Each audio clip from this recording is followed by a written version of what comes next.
My sister demanded to walk down the aisle before me at my own wedding. It's a small favor. She deserves a special moment too, my parents insisted.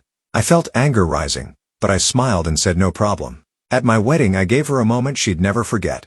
I gripped the edge of the vanity, my knuckles white as I stared at my reflection. The soft glow of the morning light filtered through my bedroom window, casting a warm golden hue across the bridal gown hanging beside me. It was everything I had ever dreamed of. Delicate lace sleeves, a fitted bodice, a flowing train. Today was supposed to be my day, but I could feel it. The storm brewing just beneath the surface. A soft knock at the door. Linda? I turned to see my fiancé, Daniel, peeking in, his expression unreadable. That wasn't good. Daniel always wore his emotions like a billboard. Joy, excitement, frustration. But right now, his face was carefully neutral. I set my brush down. What happened? He stepped in and closed the door behind him. Your sister called me last night. My stomach twisted. She's coming to the wedding, isn't she? I asked, already knowing the answer. Daniel let out a slow breath. Not just coming. She wants to walk down the aisle before you in a wedding dress. Silence. Deafening. A slow creeping horror seeped into my veins, and for a moment, I thought I might actually laugh. It was absurd, insulting, but at the same time, so painfully predictable. My sister, Emma, had been my parents' golden child for as long as I could remember. If she wanted something, she got it. If I wanted something, I got whatever was left over. And now she wanted my wedding. I clenched my jaw, forcing the wave of bitterness down. And my parents? Daniel sat on the edge of the bed, rubbing a hand over his face. They're backing her up. They think it's only fair since she's older and hasn't gotten married yet. My grip on the vanity tightened. Only fair. Fair. That word had never once worked in my favor. I took a deep breath. And what did you say? Daniel met my eyes, and for the first time since he walked in, a slow, almost mischievous smile tugged at his lips. I told him I'd think about it. My brows furrowed. Think about it? And then he leaned forward, his voice low. Linda, we're going to use this to our advantage. I blinked. Daniel was many things. Kind, loyal, protective. But one thing people always underestimated about him, he was calculating when he needed to be. Do you really think I'd ever let this happen? He continued, his tone turning sharper. That I'd stand by while your sister turns our wedding into her personal fantasy? I swallowed hard. Then why not shut it down immediately? Because if we say no now, they'll just try to sabotage things another way. His fingers tapped against the bedpost. But if they think they're getting what they want, we control the game. A shiver ran down my spine. I knew that look. I had seen it before when Daniel had dealt with a corrupt landlord overcharging us for our first apartment, when a coworker had tried to throw him under the bus for missing reports. It was the look of someone setting a trap. A slow smile crept across my lips. Tell me the plan. Daniel leaned in, his voice a whisper. We let them believe they've won. We let Emma think she'll have her moment. Let my in-laws feel like they're helping by paying for things. He paused. Then when the day comes, we make sure she never gets the chance to walk down that aisle. A surge of something, vindication, excitement, power bubbled in my chest. For the first time in my life, my sister was about to learn what it felt like to lose. I took a slow breath, letting Daniel's words sink in. We let them think they've won. It was a dangerous game. If we weren't careful, they'd walk all over us. If we played it right, my sister would finally experience what it felt like to be blindsided. I turned to Daniel, my voice steady. All right. Tell me exactly what we're going to do. His grin widened. First, we give them just enough control to feel confident. Then we tighten the leash until they're too deep to back out. I nodded. And my parents? Daniel leaned back against the bedpost. They'll follow her lead. If she pushes for something, they'll push for it too. So we let her push, just not where it actually matters. I exhaled. This would take patience. Years of conditioning had taught me that arguing with my parents never worked. They twisted everything until I was the problem. Until I was ungrateful, difficult, selfish. But if we played this right, we'd finally turn their own tactics against them. The next evening, I sat across from my parents and Emma in the living room of my childhood home. My mother sat primly on the edge of the couch, hands folded in her lap like she was attending a royal meeting. My father leaned back in his chair, arms crossed, eyes unreadable. And Emma? She was practically vibrating with excitement, her fingers tapping against the armrest, her lips twitching with barely concealed smugness. So, my mother began, smoothing her blouse. Daniel told us he was open to discussing the arrangement. Have you had time to think about it? I forced a tight smile. Yes. Emma perked up, and I glanced at Daniel playing my part. I hesitated, just enough to make it seem like I was struggling with the idea. I don't love it, I admitted, twisting my hands in my lap. But if it means keeping the peace in the family, I'm willing to make some compromises. Emma let out a soft gasp, like she'd just been granted a royal title. My father grunted in approval. That's very mature of you, Linda. My mother nodded. We knew you'd see reason. Reason. Emma, unable to contain herself any longer, leaned forward. I already have a dress picked out, she gushed. I mean, obviously, it won't be white, just a very pale champagne. But I found this stunning mermaid cut, and it's so elegant. When I walk down the aisle first, people will just think I'm a part of the bridal party. It'll be symbolic. You know? A blessing almost from the older sister to the younger. I clenched my jaw so hard it ached. A blessing? From her to me? Daniel squeezed my hand under the table, a silent reminder to hold steady. That sounds interesting, I said, keeping my voice measured. But if we're going to do this, I have a few conditions. The energy in the room shifted. My parents tensed slightly, and Emma tilted her head. Conditions? She echoed as if the concept was foreign to her. Daniel jumped in smoothly. Just little things. If we're making adjustments for Emma, then we'll need some help with the extra costs. That means budgeting for an upgraded venue, extra seating, catering. He gave a careful pause. We'll need some financial support. My mother waved a dismissive hand. Oh, that's not a problem. Of course, we'll help. We want this to be special for both of you. Perfect, Daniel continued. Also, since Emma will be in the procession, we need to coordinate the dresses carefully. It has to look right in photos, which means we should get our dresses from the same boutique to ensure the colors complement each other. Emma's eyes widened with excitement. Yes, we can go dress shopping together. I swallowed my revulsion and forced a smile. That would be great.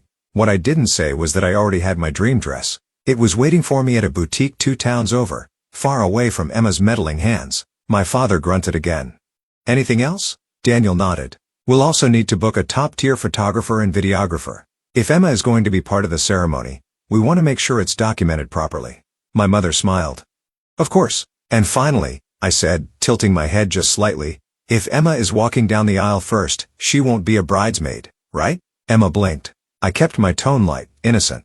Well, if she's getting a moment in the spotlight, then she can't also be part of the bridal party. It would just be too much focus on one person. I think it's only fair. Emma's face twitched. I could see the hesitation flicker across her features.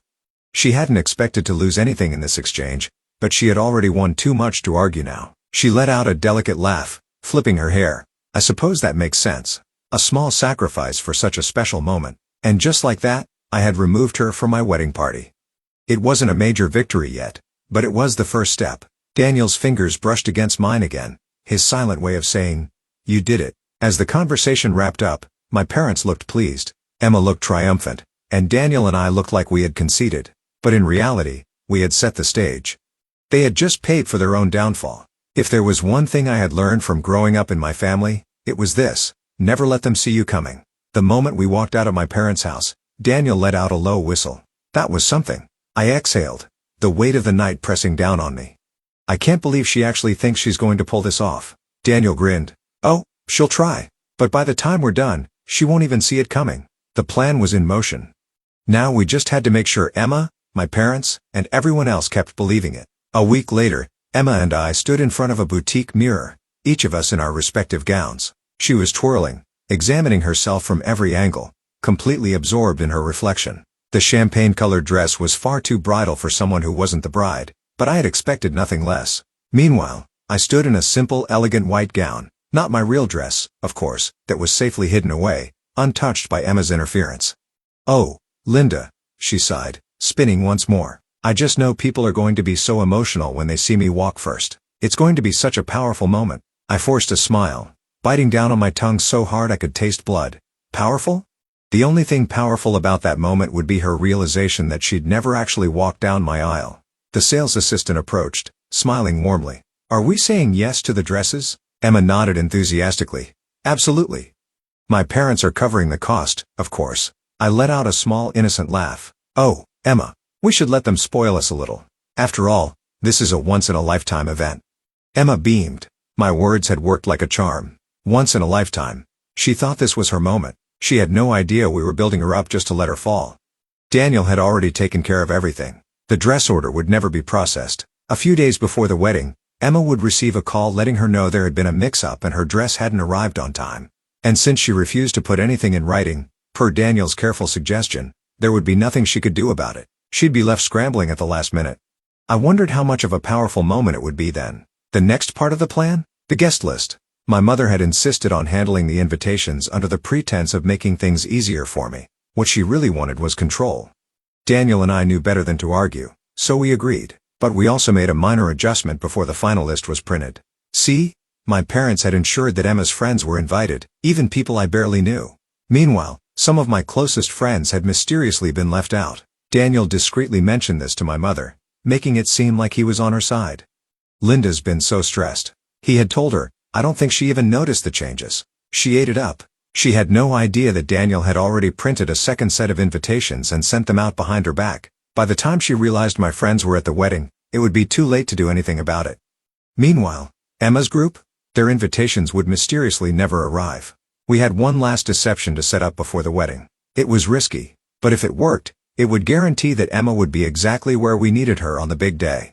Daniel and I invited my parents and Emma over for dinner. I played the nervous bride, pretending I was having second thoughts about our arrangement. I just don't want any surprises, I murmured, keeping my voice small, vulnerable. I know Emma wants this to be special, but I can't handle any last-minute changes. Emma huffed, rolling her eyes. Linda, you worry too much. Just trust me. Oh, Emma. I already knew she had a plan to upstage me. The fake aisle walk wasn't enough for her. She was planning something else. We just needed to flush her out, so I took the bait. You promise you won't do anything unexpected? I asked. No surprises. No extra speeches. No. Linda, Emma smirked. I wouldn't dream of it. She was lying, of course. We just had to wait and see what she was planning. Because whatever it was, Daniel and I would be one step ahead.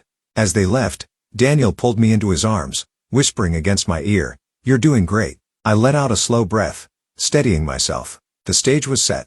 Emma had no idea the wedding she thought she was stealing would never happen for her. She was about to get exactly what she deserved. The morning of my wedding arrived with an eerie sense of calm. I should have been nervous, my stomach tied in knots.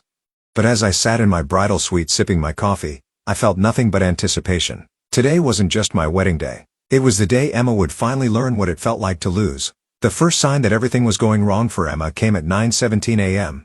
I was getting my hair done when my phone vibrated on the table beside me. I glanced down and saw a text from my mother. "Mom, Linda, we have a huge problem. Emma's dress is missing. The boutique says it was never ordered." I felt my lips twitch. Oh, Emma. This was exactly the moment we had been waiting for. I took a slow sip of my coffee before responding. Me? Oh, no, that's awful. What happened? Her reply was instant. "Mom, I don't know. Emma is panicking. She says she confirmed the order, but they're claiming she never did. Can you call them?" I let the message sit there. I wasn't about to rush to help my sister fix a problem that had been carefully orchestrated. 10 minutes later, another message came in. "Mom, Linda, please. This is a disaster." I finally replied, "Me, I'm so sorry, but I can't get involved right now.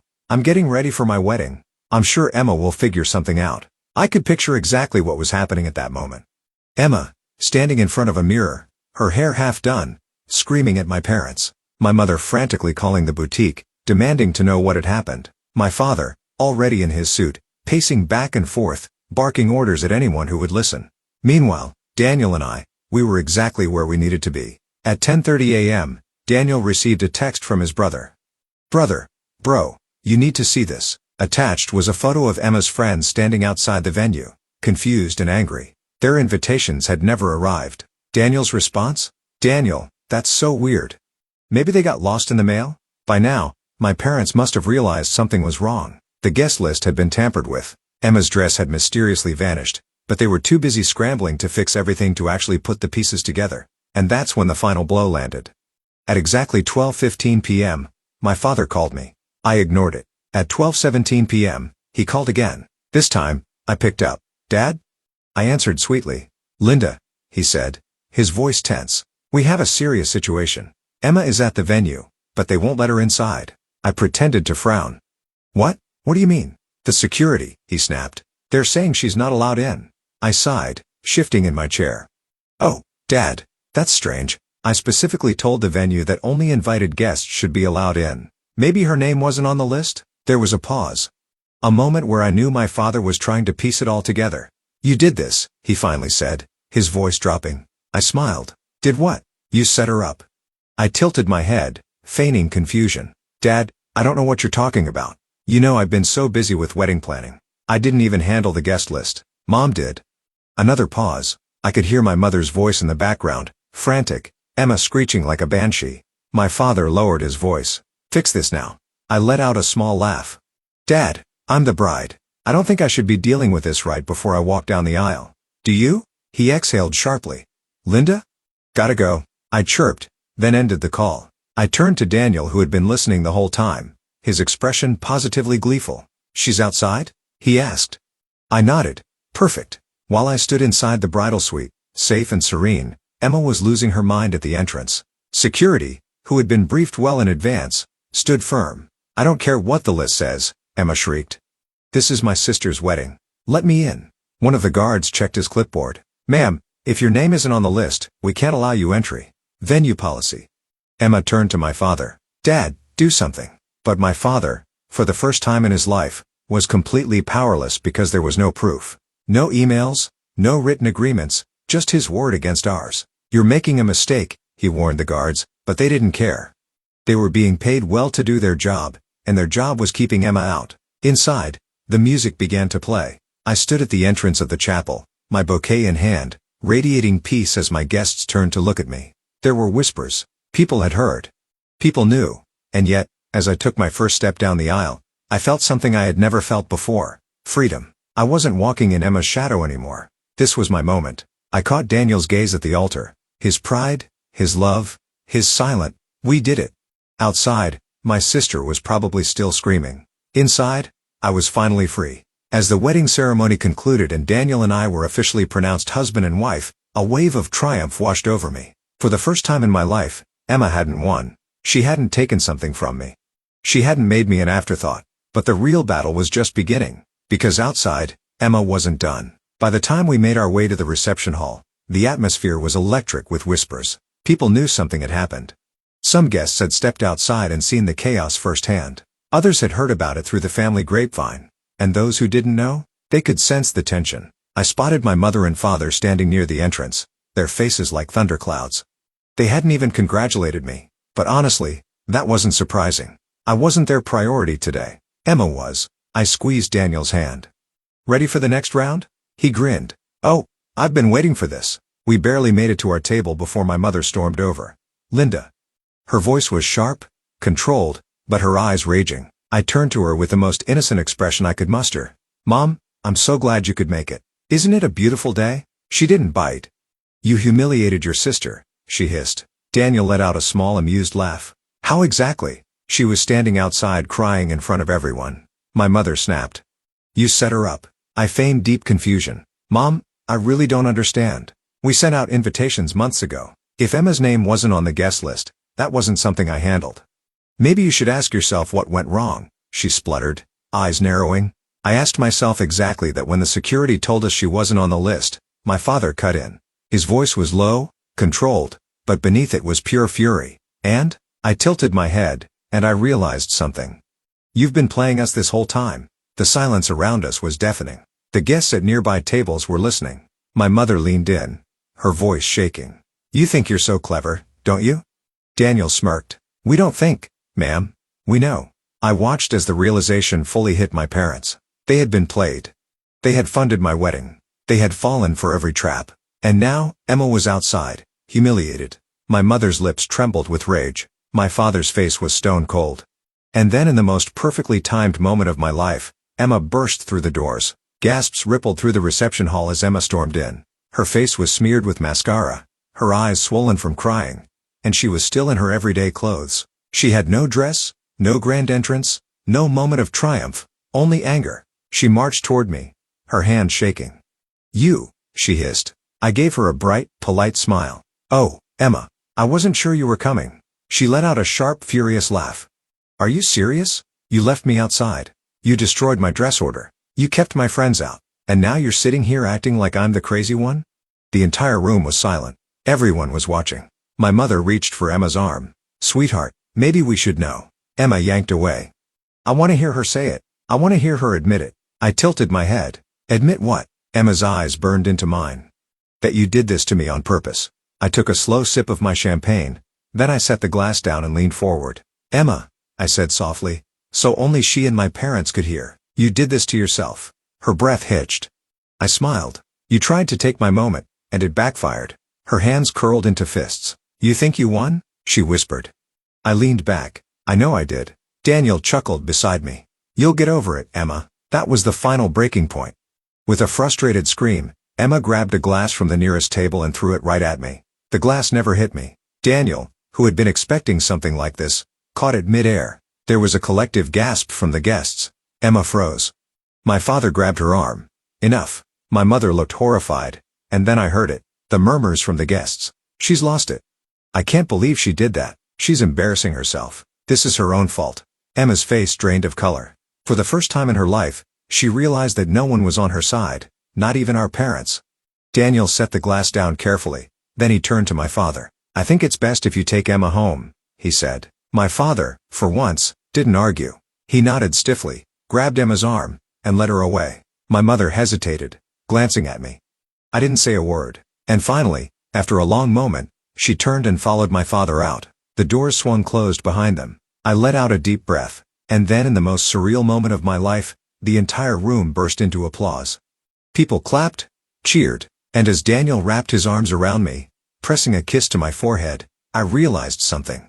I was finally free. The air felt lighter after my parents and Emma left. For the first time in my life, I wasn't waiting for the next fight. I wasn't bracing for another betrayal. I was married, happy, free, and Emma had been exposed. The reception moved on quickly after the dramatic exit. People were eager to change the mood, and I couldn't blame them. The music started again. The drinks flowed and laughter filled the room. I danced with Daniel, surrounded by people who actually cared about me. It was surreal. I had spent my entire life fighting for scraps of love and attention from my parents. I had wasted years trying to be enough. And in the end, I had been chasing something that was never real. I didn't need their validation. I had my own life now. A husband who stood by my side, friends who had been there all along. A family that I was building for myself, Emma, my parents. They weren't a part of that anymore. And that was the most liberating feeling of all. The honeymoon flight was early the next morning. Daniel and I barely got 4 hours of sleep before heading to the airport. And as we waited to board, my phone buzzed. My mother. I sighed, staring at the screen. Daniel glanced over. Don't do it, he said. Don't let them drag you back in. I knew he was right, but something in me needed to hear what she had to say. So I picked up. Mom. A beat of silence. Ben, you've really done it this time. I closed my eyes. Mom, if you're calling to lecture me, your sister is devastated. Linda, she snapped. You embarrassed her in front of everyone. How could you? How could I? I let out a soft laugh. Mom, are you really asking me that? I asked. After everything she did? My mother scoffed. She didn't deserve that level of humiliation. You should have just let her walk down the aisle. Would it really have hurt you? And there it was, the final confirmation. Even after everything, even after my wedding had almost been stolen from me, my mother still believed that I should have stepped aside for Emma, that I should have let her win, that I didn't deserve to have something for myself. And in that moment, I finally let go of any last hope that my parents would change. They wouldn't. They never would. I exhaled. You know what, Mom? I don't care anymore. A pause. Excuse me, I don't care what you think, I said, my voice steady. I don't care what you or Dad or Emma say about me.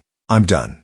Linda, I cut her off. Number, listen to me. I straightened my back, gripping my phone tightly. I spent my entire life being the afterthought in this family, I continued. I spent years letting you and Dad put Emma first. I let you make me feel like I was less than her, like I had to fight for even the bare minimum of your love. My mother was silent. But not anymore, I said, my voice unwavering. This was the last time you tried to take something from me, and it didn't work. I won't be manipulated again. I won't fight for a place in your family because I don't need one. Linda, don't be ridiculous, she said, her voice sharp now. We're your parents. We're family. You don't just walk away from family. I smiled. Then maybe you shouldn't have treated me like a stranger my whole life. And then before she could say another word, I hung up. Daniel was watching me carefully. You okay? I let out a breath, and for the first time in years, I actually met my answer. Yeah, I'm good, because I was. I wasn't sad. I wasn't angry. I wasn't waiting for their approval anymore. I was free. Daniel wrapped an arm around me, pressing a kiss to my temple. Proud of you. I smiled, leaning into him. As we boarded the plane, I felt a weight lift from my shoulders. This was it. A new chapter. A new life. One where I wasn't fighting to fit into someone else's expectations. One where I chose my own happiness. And as the plane took off, Leaving everything behind, I knew one thing for certain. I had finally won.